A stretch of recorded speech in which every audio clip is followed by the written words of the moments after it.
ಹಿಂದೂ ಕಾರ್ಯಕರ್ತ ಸುಹಾಸ್ ಶೆಟ್ಟಿ ಕೊಲೆ ಪ್ರಕರಣ ಸುಹಾಸ್ ಶೆಟ್ಟಿ ಮರಣೋತ್ತರ ಪರೀಕ್ಷೆ ಮುಕ್ತಾಯ ಆಗಿದ್ದು ಕುಟುಂಬಸ್ಥರಿಗೆ ಸುಹಾಸ್ ಶೆಟ್ಟಿ ಮೃತದೇಹ ಹಸ್ತಾಂತರ ಆಗಿದೆ. ಸುಹಾಸ್ ಶೆಟ್ಟಿ ಅವರ ಮನೆಯತ್ತ ಇದೀಗ ಮೃತದೇಹ ರವಾನೆ ಆಗ್ತಾ ಇದೆ. ಆಂಬ್ಯುಲೆನ್ಸ್ನಲ್ಲಿ ಸುಹಾಸ್ ಶೆಟ್ಟಿ ಮೃತದೇಹ ಸ್ಥಳಾಂತರ ಮಾಡಲಾಗ್ತಾ ಇದೆ. ಕಾರಿಂಜದ ಪುಳಿಮಜಲು ಎಂಬಲ್ಲಿರುವಂತಹ ಸುಹಾಸ್ ಶೆಟ್ಟಿ ಅವರ ಮನೆ ದಕ್ಷಿಣ ಕನ್ನಡ ಜಿಲ್ಲೆ ಬಂಟ್ವಾಳದ ಕಾರಿಂಜದ ಪುಳಿಮಜಲು ಇಲ್ಲಿ ಅವರ ನಿವಾಸ ಆಗಿದೆ. ಅಲ್ಲಿಗೆ ಮೃತದೇಹವನ್ನು ಕೊಂಡೊಯ್ಯಲಾಗ್ತಾಗಿದೆ. ಮಂಗಳೂರಿನಿಂದ ಪುಳಿಮಜಲು ತನಕ ಅಂತಿಮ ಯಾತ್ರೆಯನ್ನ ನೆರವೇರಿಸಲಾಗುತ್ತೆ. ಮೃತದೇಹ ಹಸ್ತಾಂತರ ಆಗಿರುವಂಥದ್ದು ಈಗ ನಿವಾಸದತ್ತ ಅಂತಿಮ ಯಾತ್ರೆ ನೀವು ಗಮನಿಸ್ತಾ ಇದ್ದೀರಾ.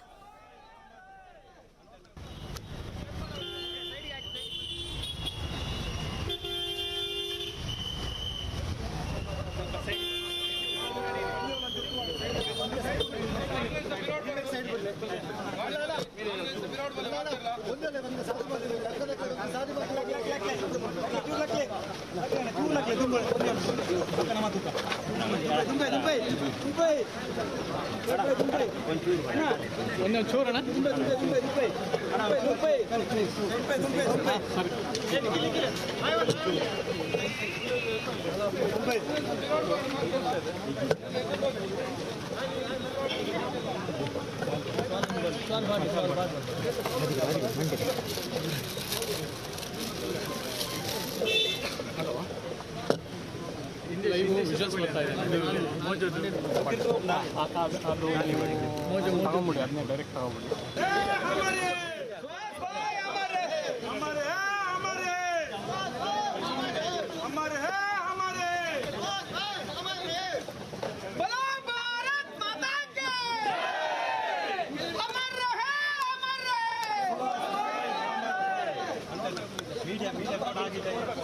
ಸುಹಾಸ್ ಮೃತದೇಹ ಇದೀಗ ರವಾನೆ ಆಗ್ತಾ ಇರುವಂಥದ್ದು. ಹಿಂದೂ ಕಾರ್ಯಕರ್ತರು, ಬಜರಂಗ ದಳದ ಕಾರ್ಯಕರ್ತರು, ಬಿಜೆಪಿಯ ಕೆಲವು ನಾಯಕರುಗಳು, ಕಾರ್ಯಕರ್ತರು ಪ್ರತಿಯೊಬ್ಬರನ್ನು ಕೂಡ ಈ ಒಂದು ಅಂತಿಮ ಯಾತ್ರೆಯಲ್ಲಿ ಭಾಗ್ಯ ಆಗ್ತಾ ಇದ್ದಾರೆ. ಸುಹಾಸ್ ಹಿಂದೂ ಕಾರ್ಯಕರ್ತನಾಗಿ, ಬಜರಂಗ ದಳದ ಕಾರ್ಯಕರ್ತನಾಗಿ ಉತ್ತಮ ಜನ ಸಂಪಾದನೆಯನ್ನು ಕೂಡ ಮಾಡಿದ್ರು. ಪ್ರತಿಯೊಬ್ಬರಿಗೂ ಕೂಡ ಅಣ್ಣನಾಗಿ ಇದ್ರು, ಎಲ್ಲರ ಜೊತೆಗೆ ಇರ್ತಾ ಇದ್ರು. ಯಾವುದೇ ಹೋರಾಟಗಳು ಅಂತ ಬಂದಾಗ ಅದರ ಮುಂದಾಳತ್ವವನ್ನು ವಹಿಸ್ಕೊಳ್ತಾ ಇದ್ರು. ಆದರೆ ಇವತ್ತು ಈ ಥರದೊಂದು ಪರಿಸ್ಥಿತಿ ಬರುತ್ತೆ ಅಂತ ಭಾವಿಸಿರಲಿಲ್ಲ. ಮೊದಲೇ ಸುಹಾಸ್ ಶೆಟ್ಟಿ ಅವರಿಗೆ ಇದರ ಸುಳಿವು ಸಿಕ್ಕಿದ್ರೂ ಕೂಡ ನಿರ್ಲಕ್ಷ್ಯ ಮಾಡಿದ್ದು ಈ ಒಂದು ದೊಡ್ಡ ಬೆಲೆಯನ್ನು ತರಬೇಕಾದಂಥ ಪರಿಸ್ಥಿತಿಗೆ ಬಂದಿದೆ ಅಂತ ಹೇಳಿದ್ರೆ ತಪ್ಪಾಗಕ್ಕಿಲ್ಲ. ಯಾಕಂದರೆ ಸುಹಾಸ್ ಶೆಟ್ಟಿ ಅವರಿಗೆ ಮುಂಚಿತವಾಗಿ ಗೊತ್ತಿತ್ತು ಈ ಥರದೊಂದು ಅಟ್ಯಾಕ್ ಆಗಬಹುದು, ಈ ಥರದೊಂದು ಮರ್ಡರ್ ಪ್ಲ್ಯಾನ್ ಆಗಿರಬಹುದು ಅನ್ನುವಂಥದ್ದು. ಆದರೂ ಕೂಡ ಅವರು ನಿರ್ಲಕ್ಷ್ಯ ಮಾಡಿದ್ರು ಅನ್ನುವಂಥದ್ದನ್ನು ಕೂಡ ಹೇಳಲಾಗ್ತಾ ಇದೆ. ಇದೀಗ ಮೃತದೇಹವನ್ನು ಹಸ್ತಾಂತರ ಮಾಡಲಾಗಿದೆ. ಅವರ ನಿವಾಸದತ್ತ ಇದೀಗ ಮೃತದೇಹವನ್ನು ಕೊಂಡೊಯ್ಯಲಾಗ್ತಾ ಇದೆ. ಅಂತಿಮ ಯಾತ್ರೆಯನ್ನು ನಾವು ನೆರವೇರಿಸ್ತೀವಿ ಅಂತ ಕೇಳ್ಕೊಂಡೇ ಇದ್ರು. ಅದೇ ರೀತಿಯಾಗಿ ಅವಕಾಶವನ್ನು ಮಾಡಿಕೊಟ್ಟಿದ್ದಾರೆ. ಬಟ್ ಎಲ್ಲಿಂದ ಎಲ್ಲಿವರೆಗೂ ಅನ್ನೋದು ಕೂಡ ಇಂಪಾರ್ಟೆಂಟ್ ಆಗುತ್ತೆ. ಇದು ಹಾಸ್ಪಿಟಲಿಂದ ಅವರ ಮನೆವರೆಗೂ ಈಗ ಅಂತಿಮ ಯಾತ್ರೆಯನ್ನು ನೆರವೇರಿಸ್ತೀವಿ ಅಂತ ಹಿಂದೂ ಕಾರ್ಯಕರ್ತರು ಪಟ್ಟು ಹಿಡಿದಿದ್ದು. ಆದರೆ ಪೊಲೀಸ್ ಇಲಾಖೆಯಿಂದ ಪರ್ಮಿಷನ್ ಎಲ್ಲಿವರೆಗೂ ಸಿಕ್ಕಿದೆ ಅನ್ನೋದು ಕೂಡ ಇಲ್ಲಿ ಮುಖ್ಯ ಆಗುತ್ತೆ. ಯಾಕಂದರೆ ಇದು ಬಹಳ ಸೆನ್ಸಿಟಿವ್ ವಿಚಾರ ಆಗಿರೋದ್ರಿಂದ ಪೊಲೀಸರು ಕೂಡ ಅಲರ್ಟ್ ಆಗಿರಬೇಕಾಗತ್ತೆ, ಮೈಯೆಲ್ಲ ಕಣ್ಣಾಗಿರಬೇಕಾಗತ್ತೆ, ಹೆಚ್ಚಿನ ರೀತಿಯಾದಂಥ ಭದ್ರತೆಯನ್ನು ವಹಿಸಬೇಕಾಗತ್ತೆ. ಯಾವುದೇ ಅಹಿತಕರ ಘಟನೆಗಳು ನಡೀಬಾರ್ದು. ಇದು ಪೊಲೀಸ್ ಇಲಾಖೆಗೆ ರಿಸ್ಕೇನೆ, ಆದರೂ ಎಚ್ಚರಿಕಾ ಕ್ರಮಗಳನ್ನು ಕೈಗೊಂಡು ಅವಕಾಶವನ್ನು ಮಾಡಿಕೊಡ್ಬೇಕಾಗತ್ತೆ. ಯಾಕಂದರೆ ಇಲ್ಲಿ ಕಾರ್ಯಕರ್ತರು ಅವಕಾಶ ಮಾಡಿಕೊಡ್ಲಿಲ್ಲ ಅಂತ ಅಂದ್ರೂ ಪೊಲೀಸರ ವಿರುದ್ಧ ಮಾತನಾಡುವ ಅಥವಾ ಮಾತಿನ ಚಕಮಕಿ ನಡೆಯುವಂಥ ಸಾಧ್ಯತೆಗಳಿರುತ್ತೆ. ಹಾಗಾಗಿ ಇದನ್ನು ಬಹಳ ಕೇರ್ಫುಲ್ ಆಗಿ ಹ್ಯಾಂಡಲ್ ಮಾಡಬೇಕಾಗತ್ತೆ ಪೊಲೀಸ್ ಇಲಾಖೆ. ಸದ್ಯ ಮೃತದೇಹವನ್ನು ರವಾನೆ ಮಾಡಲಾಗ್ತಾ ಇದೆ. ಆಂಬ್ಯುಲೆನ್ಸ್ ಮುಖಾಂತರವಾಗಿ ಸುಹಾಸ್ ಶೆಟ್ಟಿ ಮೃತದೇಹವನ್ನು ರವಾನೆ ಮಾಡಲಾಗ್ತಾ ಇದೆ.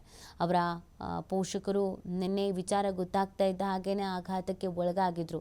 ಇಮಿಡಿಯೇಟ್ ಆಗಿ ಹಾಸ್ಪಿಟಲ್ ಹತ್ರಕ್ಕೆ ಓಡೋಡಿ ಬಂದಿದ್ರು. ಆದರೆ ಮಗ ಉಳಿಸ್ಕೊಳ್ಬೇಕು ಅನ್ನುವಂಥ ಆಸೆಯಲ್ಲಿಯೇ ಇದ್ದರು. ಆದರೆ ಚಿಕಿತ್ಸೆ ಫಲಕಾರಿ ಆಗದೆ ಕೊನೆ ಉಸಿರು ಎಳೆದಿರುವಂಥದ್ದು. ತೀರಾ ರಕ್ತಸ್ರಾವ ಆಗಿದ್ದಂಥ ಹಿನ್ನೆಲೆಯಲ್ಲಿ ಸುಮಾರು 11 ಬಾರಿ ಚುಚ್ಚಿ ಸಾಯಿಸಿದ್ದಾರೆ. ಕೆಲವು ಹೊತ್ತುಗಳ ಕಾಲ ಅಲ್ಲೇ ಬಿದ್ದು ಒದ್ದಾಡ್ತಾ ಇದ್ರು ಸುಹಾಸ್ ಶೆಟ್ಟಿ. ರಕ್ತದ ಮಡುವಿನಲ್ಲೇ ಬಿದ್ದಿದ್ರು. ಹಾಗಾಗಿ ರಕ್ತಸ್ರಾವ ಕೂಡ ಹೆಚ್ಚಾಗಿ ಆಗಿತ್ತು. ಇಮಿಡಿಯೇಟ್ ಆಗಿ ಹಾಸ್ಪಿಟಲ್ಗೆ ಹೋಗಿದ್ರೂ ಕೂಡ ಸಾಕಷ್ಟು ರಕ್ತ ಹೋಗಿದ್ರಿಂದ ಉಳಿಸ್ಕೊಳ್ಳೋದಕ್ಕೆ ಸಾಧ್ಯ ಆಗಿಲ್ಲ. ಚಿಕಿತ್ಸೆ ಫಲಕಾರಿಯಾಗದೇ ಕೊನೆಯುಸಿರು ಹೇಳ್ತಿರುವಂಥದ್ದು. ನೋಡಿ, ಇದು ಪ್ರತೀಕಾರದ ಹಿನ್ನೆಲೆಯಲ್ಲಿ ಮಾಡಿರುವಂಥ ಮರ್ಡರ್ ಅನ್ನೋದನ್ನು ಪ್ರಾಥಮಿಕವಾಗಿ ಹೇಳಲಾಗ್ತಾ ಇದೆ. ಆ ಆ್ಯಂಗಲ್ನಲ್ಲೇ ಪೊಲೀಸರು ಕೂಡ ತನಿಖೆಯನ್ನು ನಡೆಸ್ತಾ ಇರೋದು. 4 ತಂಡಗಳನ್ನು ರಚನೆ ಮಾಡಲಾಗಿದೆ. ಸುಮಾರು 5ರಿಂದ 6 ಮಂದಿ ಈ ಒಂದು ಅಟ್ಯಾಕನ್ನು ಮಾಡಿದ್ದಾರೆ. ಜೊತೆಗೆ ಇನ್ನೂ ಆಘಾತಕಾರಿ ವಿಚಾರ ಅಂತ ಅಂದರೆ ಸ್ಥಳೀಯರು ಕೂಡ ಈ ಕೊಲೆ ಪ್ರಕರಣದಲ್ಲಿ ಸಾಥ್ ನೀಡಿದ್ದಾರೆ. ಈ ಮರ್ಡರ್ಗೆ ಸ್ಥಳೀಯರು ಕೂಡ ಸಾಥ್ ನೀಡಿದ್ದಾರೆ ಅನ್ನೋದನ್ನು ಹೇಳಲಾಗ್ತಾ ಇದೆ. ಸೊ ಆ ಆ್ಯಂಗಲ್ನಲ್ಲೂ ಕೂಡ ತನಿಖೆಯನ್ನು ನಡೆಸಲಾಗ್ತಾ ಇದೆ. ಈಗ ನೀವು ದೃಶ್ಯದಲ್ಲಿ ಗಮನಿಸ್ತಾ ಇದ್ರಿ, ಈ ಅಂತಿಮ ಯಾತ್ರೆಯನ್ನು ನೆರವೇರಿಸ್ತಾ ಇರುವಂಥದ್ದು ಹಾಸ್ಪಿಟಲ್ನಿಂದ ಅವರ ನಿವಾಸ, ಸುಹಾಸ್ ಶೆಟ್ಟಿ ಅವರ ನಿವಾಸದತ್ತ ಈ ಆ್ಯಂಬುಲೆನ್ಸ್ ಗಾಡಿ ಹೊರಟಿರುವಂಥದ್ದು. ಹೂವಿನಿಂದ ಅಲಂಕಾರವನ್ನು ಮಾಡಲಾಗಿದೆ, ಕೇಸರಿಯಿಂದ ಅಲಂಕಾರವನ್ನು ಮಾಡಲಾಗಿದೆ. ಹಿಂದುತ್ವದ ಸಂಕೇತ. ಈ ಆ್ಯಂಬುಲೆನ್ಸ್ ಮುಖಾಂತರವಾಗಿ ಇದೀಗ ಅಂತಿಮ ಯಾತ್ರೆಯನ್ನು ನೆರವೇರಿಸಲಾಗ್ತಾ ಇದೆ. ಅವರಿಗೆ ಅವರ ಕಾರ್ಯಕರ್ತರು ಹಿಂದೆ ಸಾಥ್ ನೀಡ್ತಾ ಇರುವಂಥದ್ದು. ಅನೇಕ ವೆಹಿಕಲ್ಸ್ಗಳು ಭಾಗಿಯಾಗ್ತಾ ಇದೆ. ಪೊಲೀಸ್ ಇಲಾಖೆಯಿಂದಲೂ ಕೂಡ ಅಲರ್ಟ್ ಮಾಡಲಾಗಿದೆ. ಜೊತೆಗೆ ಹೆಚ್ಚಿನ ದ್ವಿಚಕ್ರ ವಾಹನಗಳು ಕೂಡ ಈ ಜಾಥಾದಲ್ಲಿ ಭಾಗಿಯಾಗ್ತಾ ಇದೆ. ಇಲ್ಲಿಂದ ಅವರ ಮನೆಯವರೆಗೂ ಈ ಅಂತಿಮ ಯಾತ್ರೆಯನ್ನು ನೆರವೇರಿಸಬೇಕು ಅಂತ ಕೇಳ್ಕೊಂಡಿದ್ರು. ಪೊಲೀಸ್ ಇಲಾಖೆಯ ಮುಂದೆ ಇದೇ ಮನವಿಯನ್ನು ಮಾಡಿದರು. ನಾವು ಅಂತಿಮ ಯಾತ್ರೆಯನ್ನು ನೆರವೇರಿಸ್ತೀವಿ, ಅವಕಾಶವನ್ನು ಮಾಡಿಕೊಡ್ಬೇಕು ಅಂತ. ಈಗ ಅಂತಿಮ ಯಾತ್ರೆ ನೆರವೇರ್ತಾ ಇದೆ. ಸುಹಾಸ್ ಶೆಟ್ಟಿ ಮರಣೋತ್ತರ ಪರೀಕ್ಷೆ ಮುಕ್ತಾಯದ ಬಳಿಕ ಮೃತದೇಹವನ್ನು ಹಸ್ತಾಂತರ ಮಾಡಲಾಗಿದ್ದು, ಇದೀಗ ಅಂತಿಮ ಯಾತ್ರೆಯನ್ನು ನೀವು ಗಮನಿಸ್ತಾ ಇದ್ದೀರಾ. ಇದು ಲೈವ್ ವಿಜುವಲ್ಸ್. ಸುಹಾಸ್ ಶೆಟ್ಟಿ ಅವರ ನಿವಾಸಕ್ಕೆ ಮೃತದೇಹವನ್ನು ರವಾನೆ ಮಾಡಲಾಗ್ತಾ ಇದೆ. ಹಿಂದುತ್ವ ಅಂತ ಬಂದಂಥ ಸಂದರ್ಭದಲ್ಲಿ, ಹಿಂದುತ್ವದ ಬಗ್ಗೆ ಧ್ವನಿ ಎತ್ತುವುದು ಅಂತ ಬಂದಂಥ ಸಂದರ್ಭದಲ್ಲಿ ಸುಹಾಸ್ ಶೆಟ್ಟಿ ಮುಂಚೂಣಿಯಲ್ಲಿರ್ತಿದ್ರು. ಯಾವುದೇ ಕಾರ್ಯಕ್ರಮಗಳಾದ್ರೂ ಅದರ ಮುಂದಾಳತ್ವವನ್ನು ಸುಹಾಸ್ ಶೆಟ್ಟಿ ವಹಿಸ್ಕೊಳ್ತಾ ಇದ್ರು. ಆದರೆ ಈ ಥರ ಆಗತ್ತೆ, ನಡು ರಸ್ತೆಯಲ್ಲಿ ಕೊಲೆಯಾಗಿ ಬಿದ್ದು ಬಿಡ್ತಾರೆ, ಹೆಣವಾಗ್ತಾರೆ ಅಂತ ಯಾರೂ ಕೂಡ ಭಾವಿಸಿರಲಿಲ್ಲ.